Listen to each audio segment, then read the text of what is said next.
Welcome to Puttin' on the Mitts. I'm DeLynn, the traditional one. And I'm Chelsey, the experimental one. And we're the Mitts. So today we're going to talk to you about cilantro. It's another spring herb, one of the first to come up in the springtime. It's one of those herbs that I think you either love or you hate.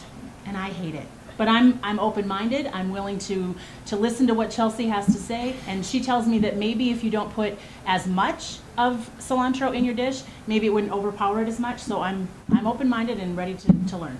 Yeah, see, I'm a cilantro fan, but my fiance isn't. However, I've been able to successfully include cilantro in some of our dinners, and he eats it, and he says it's okay. So I think we can get you there. Okay. Cilantro is a tender green leafy herb that comes up in the springtime.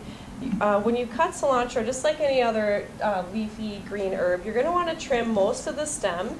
This is something you could use if you were making a Mexican stock or some sort of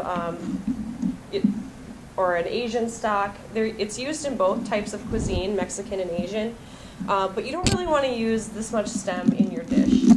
So what you're going to want to do is, once you cut off the stem, you're going to want to scrunch together the leaves like this, really tight into a ball.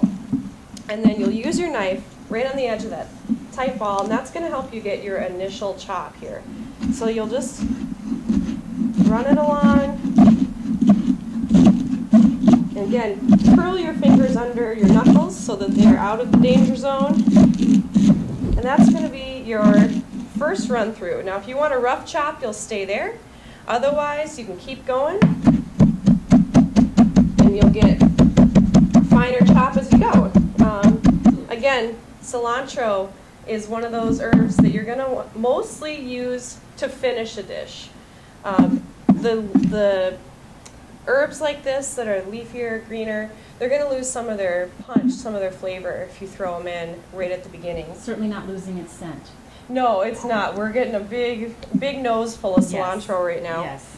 Cilantro is another herb that you could preserve by freezing in an ice cube tray. You could also preserve it in a little bit of olive oil in an ice cube tray, and then you'd have just a little oil cube that you can then set out to thaw for a few minutes, and it'll be ready to use. So this is Spring Herbs series. We hope you enjoyed watching, and we'll catch you next time. Thanks.